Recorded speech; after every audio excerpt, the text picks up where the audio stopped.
Salam. My name's Nyrah. I'm a GP pharmacist, and you are watching the Health Show on British Muslim TV. Now, in today's topic of discussion, we will be talking about irritable bowel syndrome, also known as IBS. Now, IBS is actually way more common than we think, especially in the South Asian community. Roughly about 1 to 2 people out of 10 are diagnosed with IBS. So I thought it would be great to talk a bit more about IBS, living with IBS, and things you can do at home to help you with your symptoms. Now, to help us talk about IBS, I've invited a very special guest. His name's Dr. Nigel Denby. Hi, Dr. Nigel Denby. Lovely to have you on the show. Thank you so much for having me. It's a real pleasure. You're very welcome. I think before we begin the show and jump into the questions, it'd be great if you can introduce yourself to everyone. Just tell us about your current role and what you do. Sure. Yeah, I'm a registered dietitian, and I've been working in the area of gut health, digestive health, and helping people with IBS for nearly 20 years now. And it's an area of health which has changed enormously in the last few years. It wasn't that long ago that really we didn't have very many answers for people who were struggling with IBS. I'm sure we'll talk about some of the symptoms shortly, but really we were often just having to tell people this was something they had to live with. And thankfully, I would say in the last 10 years or so, it's probably been one of the areas of healthcare which has seen more research than most others. And it now means that we can really help the vast majority, around 80% of patients can really experience some significant improvement and relief in their symptoms. Irritable bowel syndrome is absolutely not something you just have to live with. And that's fantastic news. It is, of course, though, something that is a little bit of a taboo. Who wants to talk about, their toilet habits? But once you can get past that taboo and, acknowledge something isn't quite right, and then we can start to look at some of the potential causes of that, we can very simply put together a lifestyle package of treatments and interventions that really can mean this can become a thing of the past, and you can get on with living your life, which is exactly what it should be all about. Definitely. I think, with the great research that's up and coming into IBS, it's made it much more easier, for us medics and dietitians to actually take a more holistic approach when it comes to treating patients that were originally diagnosed. I think a great initial question would be is, what is irritable bowel syndrome? What actually causes it? Well, IBS, irritable bowel syndrome, is often termed a diagnosis of absence of disease. So there are all kinds of things that can go on with your digestive system. The typical range of symptoms, and you by no means need to experience all of these things, might be bloating. And I don't mean sort of cyclical bloating or hormonal bloating. This is the bloating that happens most days.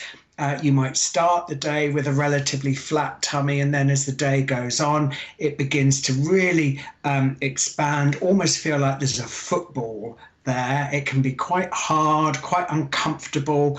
You might have to loosen clothing to accommodate it. So we've got bloating, abdominal pain, a change in bowel habit. And that might mean, again, I think we often worry about what's normal. Normal can be anything to opening your bowels 3 times a day or 3 times a week. It's if there's a change that's an indicator that something's going on. It might be that you pass mucus in your stools when you go to the bathroom, or that occasionally a little bit of blood. It might also mean that you sometimes notice that going to the toilet is quite urgent. Any of those symptoms, usually 3 of them, if you're experiencing them over a consecutive number of days or weeks, that's usually a good indicator of irritable bowel syndrome. Now, of course, if you are passing blood in your stools, that can be an indicator of all kinds of things. And so very often there are a few red flags. If you are experiencing those symptoms, changes in bowel habits, pain, losing blood, or if you were losing weight without any kind of making any efforts to do that, or if you noticed any swellings or lumps in your tummy, that's an immediate call to action, to go to the doctors and get any kind of other sinister causes ruled out. And usually that's when people come to me. They've gone to their GP, they've maybe seen a gastroenterologist, they've had some investigations, and these symptoms appear to be there for no obvious cause. And that's when it's given this umbrella term of irritable bowel syndrome. And just like any other syndrome, premenstrual syndrome, irritable bowel syndrome just literally means a collection of symptoms that present in one person and not in another without any real obvious causes. I think what we've learned more about in recent years is that there are causes. They're a bit hidden and need a little bit of thinking about. But once you do know those causes, then you can really do something about it. Definitely. And, you know, the number of cases of IBS, I'd say, have increased. Would you say IBS is a serious illness that you should actually consider or take a bit more seriously? I know if patients are having, you know, ongoing IBS symptoms, you know, a lot of patients can get quite worried, you know, why are they constantly bloated, or, you know, after every meal, why are they getting IBS symptoms? Is IBS a serious illness? Could it lead to other gastric related conditions later on in the future? Well, what we seem to see, what we see is that IBS isn't necessarily a sinister disease. It's not going to kill you. It's very unpleasant, though, and certainly it can have a huge impact on your life. So if, for instance, you have urgency to go to the toilet, very often people become quite nervous and anxious about even leaving the house in case they can't find the next available toilet. Similarly, if you have to present at work or be on duty without taking breaks as and when you need it, it can really start to intrude on your working life. Similarly, if you're very busy taking care of children, running around after elderly relatives as well, looking after the house, it can really start to have an impact on your day-to-day function. And this is where I think we start to see some of the knock-on effects, where people really begin to lose their confidence, their joy out of life. On a more serious note, certainly though, if you are chronically constipated, then that is not great for long-term health benefits and health prospects, and certainly would need addressing. But I think more than this leading to more serious diseases, it's just this thing of, why would you tolerate this if you don't have to? And for the vast majority of people, you don't have to. So don't suffer in silence. There's nothing to be embarrassed about or ashamed about here. And also, you've done nothing wrong. This is purely just tweaking and adjusting a few elements of your life, and you can be free of it. Definitely. I think an important aspect here is to speak up. You know, if you do kind of notice any changes in your bowel habit, anything that you're kind of worried about, including any changes to your weight, I asked a lot of my patients to actually, you know, write down a list of their symptoms in kind of like a symptom diary. So when they are worried, they can go to the doctor with a good kind of clinical profile of all their past symptoms. And, you know, IBS has so many different triggers. You know, diet has a big role. And like we said, I think stress and just so many different activities throughout the day can actually trigger your IBS symptoms. I think we will actually be talking more about the triggers in part 2 of our show. We will be coming shortly to a break. But before we go to part 2, Nigel, you have a very good website that I'd love for you to share to our viewers just before our break. Certainly, thank you. Yeah, harleystreetathome.com is a website that is predominantly aimed at women, particularly women who are, say, 40 plus, who might be experiencing issues around menopause, perimenopause, and also irritable bowel syndrome, which is a huge, we see a hugely more a growth in the frequency of irritable bowel syndrome in women in menopause. Now, we also provide a symptom diary, an IBS symptom diary that you can download from there and really keep a track of your symptoms. It's a subscription site. So if it's something that people would like to look at, we've produced a coupon for British Muslim TV viewers. It's you use the coupon Muslim TV and you get a 20% discount on all of the services that we offer, which really help look at exercise, at diet, at hormonal health and emotional well-being as well. That's brilliant. Thank you so much, Nigel, for sharing such a useful resource that our viewers can actually search up at home. That's been a really eventful and informative part 1 of our discussion on IBS. Join us again for part 2. We'll be covering more about the triggers to IBS. How can you actively treat your IBS symptoms at home? I'll also be covering probiotics with Dr. Denby and talk about how many over-the-counter treatments can be used to help with your IBS. So join us again for part 2 on British Muslim TV. If you do have any questions, feel free to send us your questions in, the number on the screen. See you after the break. Thank you so much for watching.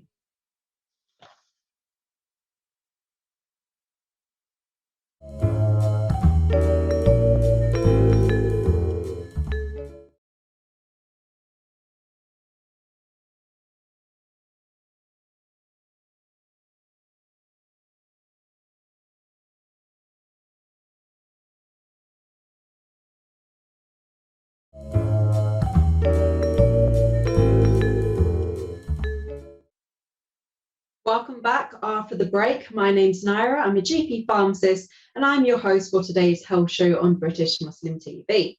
Now, our topic of discussion for today is irritable bowel syndrome, also known in short as IBS. In part 1 of the show, I was interviewing Dr. Nigel Denby. We'll continue in part 2 to ask him a few more questions about IBS and living with the condition. Hi, Dr. Denby. Thank you for coming back on for part 2. It'd be great to actually jump into what actually triggers IBS. Now, I know there's loads of different information online about what you should and shouldn't do when it comes to IBS. But what are some of the common triggers you've kind of noticed with IBS patients?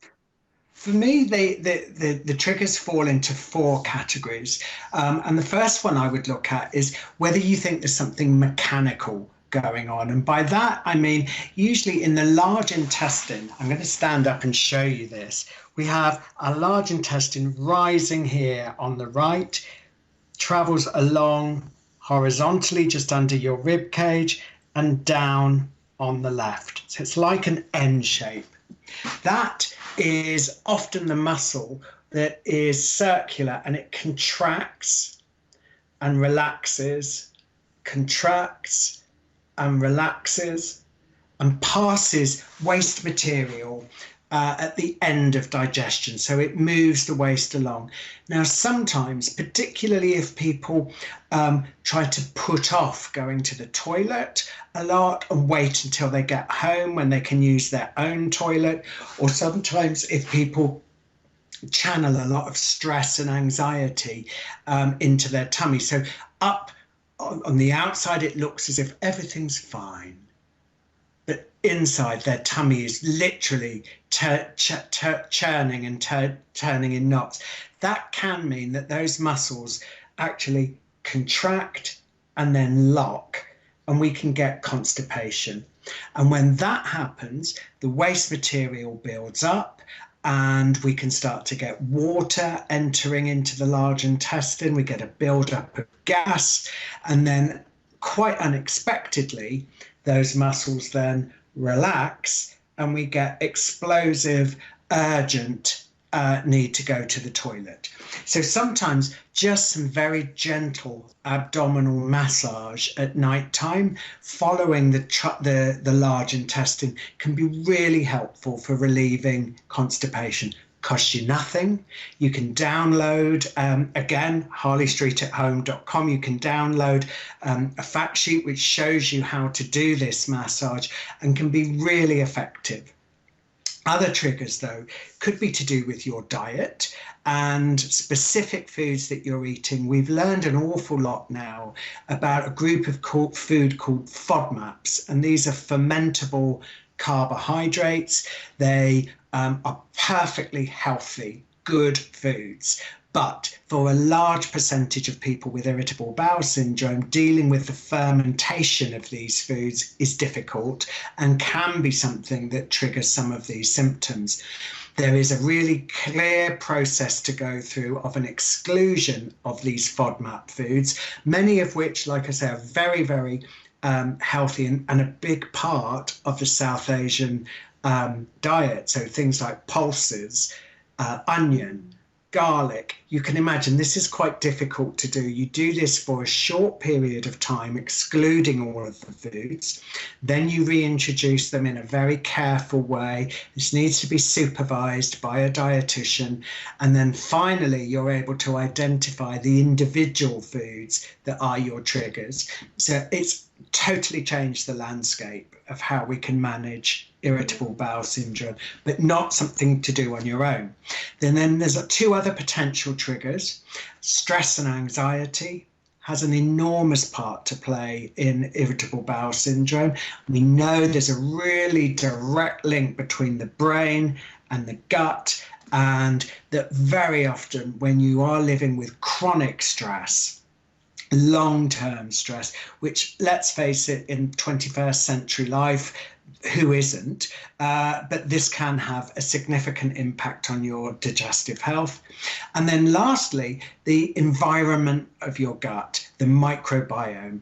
Everybody has around 2 pounds a kilo of healthy bacteria living in their gut, which is quite volatile, quite open to being disrupted through things like antibiotic use, trauma from surgery, maybe food poisoning or gastroenteritis. So when we sit down with somebody, we're looking at all of these particular areas to see if there's any one or two of those areas which is particularly relevant to that person.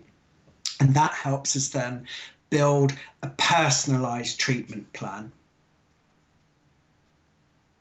Thank you, Dr. Denby. You gave a very detailed explanation of all the different triggers, the common triggers that actually can worsen symptoms in IBS patients. And it's really important that you mention the human microbiome and the importance of gut bacteria.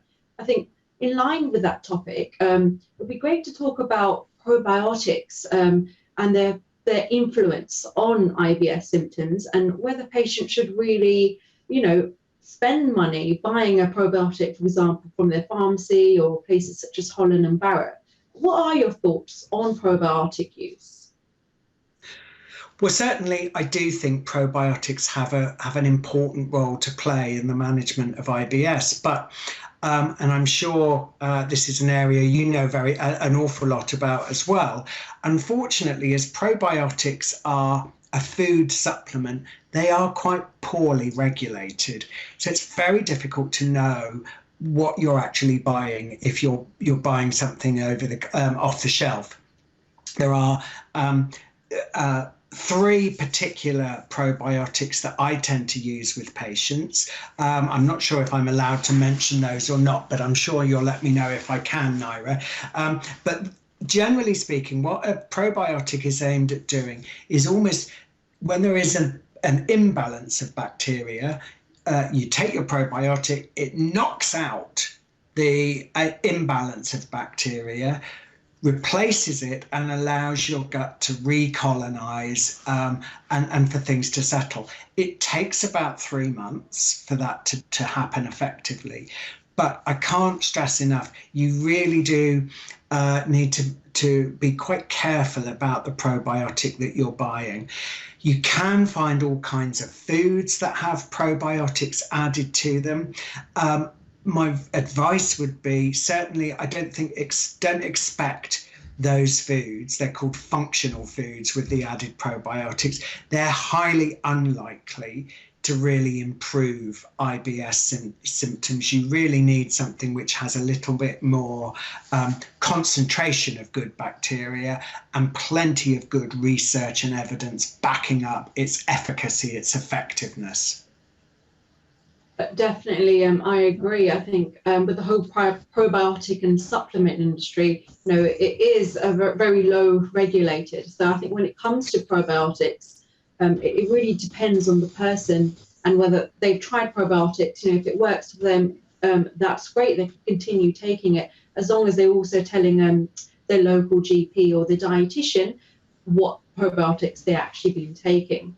And in terms of other factors which affect IBS, I was doing some research online the other week, and menopause actually has a big influence on IBS. Is this true, and what is that relationship? We certainly do see a much higher incidence of IBS with women going into menopause, and sometimes that's women who've never experienced any issues with their gut before, or women who have had issues with gut health and it gets worse around menopause. Obviously, when you think about some of the issues that women may experience around pain, bloating around their menstrual cycle, then the fluctuations and changes in hormones that might cause that pain may well be at play in the same sort of issues that we're seeing at menopause. We have to remember, estrogen is literally used by every cell in a woman's body. And so when estrogen levels begin to fall at menopause, symptoms can manifest anywhere from the top of your head to the tip of your toe. There's a lot more to menopause than just hot flushes. And so don't be surprised if gut health is affected. In terms of how you manage it, though, in menopause, it would be in exactly the same way that you would outside of menopause as well. Definitely. Thanks for highlighting the key relationship between the two. And as we are coming towards the end of part 2, we've covered a lot in part 1 and part 2, and I'd love to continue asking you so many different more questions on the topic. But it'd be great if we finish off with any last few tips you can give our viewers for those living with IBS and how they can actually just self-help them at home before we finish. Of course, first thing I would do is get specific about your symptoms. Keep a diary and notice how things change either throughout the day or across the week. If you want to look at a diary, by all means, you can download for free the IBS symptom diary at harleystreetathome.com. That would be something I would start with. Once you've got an idea of your symptoms, then don't put up with it. Don't leave it there. Make sure that there is nothing that requires any investigation, so check that with your GP.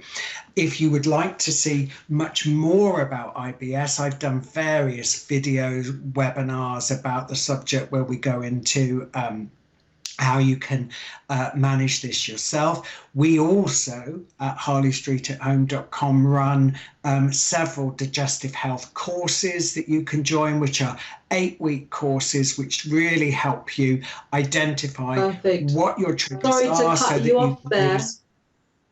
Sorry to cut you off there, Dr. Denby. We are running out of time, but thank you so much for sharing those useful resources. I'm sure our viewers at home, would love to check out the website and the resources that you've provided. It has been a very eventful show today. I hope you guys have learned something new about IBS, how to live with the condition, and probably learn some new treatments that you can maybe try. Now, if you would like to have further information about IBS, you can visit the nhsibs website. My name's Nyrah, I'm a GP pharmacist, and I'm your host for today's health show. See you next week. Thank you so much for watching. Good Hafiz.